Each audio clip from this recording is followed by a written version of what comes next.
Hi there, Victor Pross speaking to you. I thought I would just go a little bit intellectual biographical in this video. And in regards to my, I guess, intellectual journey, you could say, over the past, I don't know, like 25, 30 years. Oh, boy, that hurts to hear that. But anyway, yeah, no, I pretty much have always been interested in philosophy. But at one point, though, I discovered the writings and works of Ayn Rand, and for some stretch of time, I've designated myself as an objectivist. I no longer do that.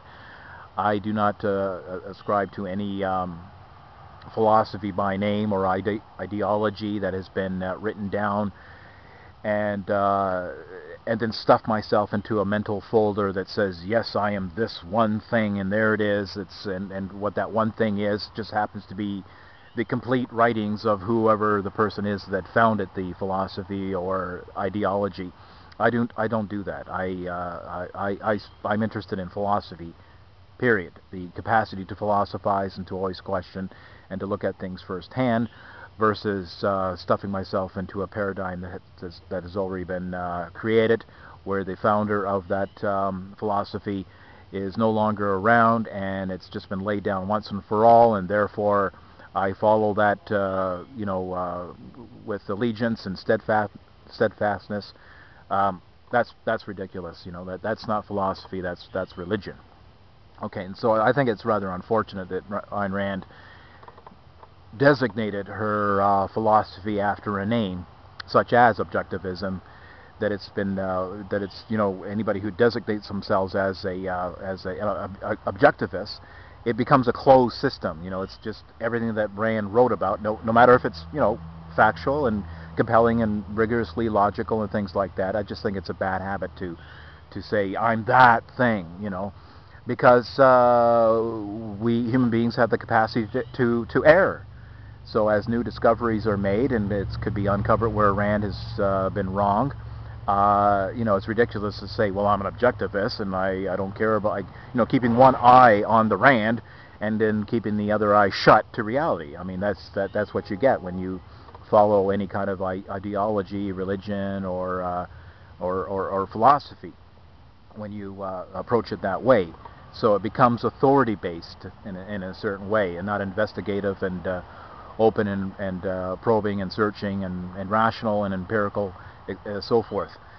Um, but just to give you a quick indication of objectivism, and once again I'll just break this down to quick mental digestible chunks without getting too didactic and overwhelming and erudite. But okay, to Rand, philosophy is comprised basically of branches. Quite apt for me to say that, since I am among the branches. No, but the branches would be, first of all, metaphysics, epistemology, ethics, politics, aesthetics. So in each of those branches of philosophy, Rand was once asked at a book signing conference, I think, if she could encapsulate her philosophy while standing on one foot. So she stood on one foot and she went through the branches. She said metaphysics, objective reality, epistemology, reason, ethics, rational self-interest, politics, laissez-faire capitalism, aesthetics, romantic realism. So there you have the branches. Now, in regards to metaphysics, Rand's basic stand was objective reality, that things are what they are, that the universe is fixed, it's absolute, there is no supernatural dimension. It's the world is empirical, scientific. It's facts. A is A. Facts are immutable. They can't be altered by your wishes, prayers, whining, and things like that. The universe exists outside of our minds. It is there. We are a part of reality. Our minds exist in reality, and you get the idea. Then you have epistemology, reason. Our whole means of yielding factual knowledge is through our senses and logic and reason, versus faith or revelation and the like, and so forth. This is a quick breakdown of a very complex subject. I'm doing my best. I'm doing my best. Ethics, rational self-interest, that altruism is the evil, altruism in the sense of that self-sacrifice to God or country as a virtue in and of itself with no benefit upon the acting agent, that as soon as it's self-interest, even if it's rational self-interest, even if you don't harm anybody else, that rational self-interest, contaminates the field of ethics, and it no longer becomes an ethical purity. This is what Rand rejected, and she says that the moral purpose of a man's life is the pursuit of his own happiness, neither sacrificing himself to others or sacrificing others to himself. Sacrifice and throat cutting is out. In other words, in ethics, she embraced the non-aggression principle. Then in ethics, in politics, she had the whole thing of laissez-faire capitalism, that governments are meant to protect the rights of the individuals, and so people delegate their rights to the government as an agency of protection to protect them against domestic criminals or foreign, and etc. You get the whole thing. So obviously, as you know, this is where I take a departure with Rand when it comes to government. You can see what my views are on government on other videos if you're not already well familiar with them.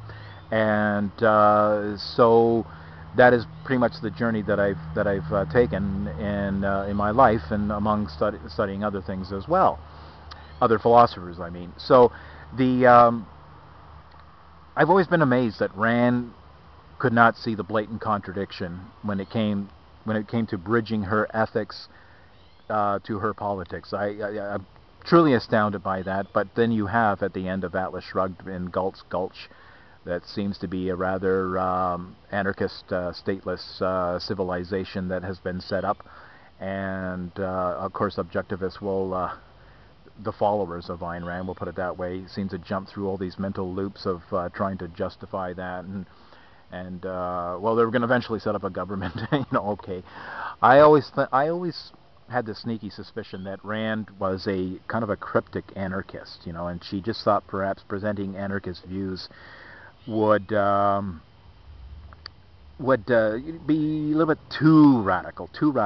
She did want to write. She did want to write novels and sell her works, and she just thought if she went too far out on a branch, daring and radical as she was to begin with, I just think that she might have had fears that she's just going too far. Certainly for the time that she was writing in. Brave and daring so as it was, but I don't really think that Rand really bought her political philosophy in terms of where governments have a place. Like all of her writings, when you get down to it, it just seems like somebody who's encased in this shell, dying to break out. Because a lot of her writings against government and government corruption and erosion and the damaging effects of statism is so pronounced, and her justification for government is so diminished, and it doesn't compare to the volume of material that she wrote in her indictment of government corruption. So it's just I'm not saying that that's the case, that's the fact. I'm not saying that at all. It's just I have a suspicion, and I just wanted to share that, and I thought maybe if you have any insights, so I'd certainly be open to hearing what you might have to think about that if you have studied Rand or know of her works, and it's a very interesting question, and I just wanted to share that. So thanks for listening in. Pop Culture.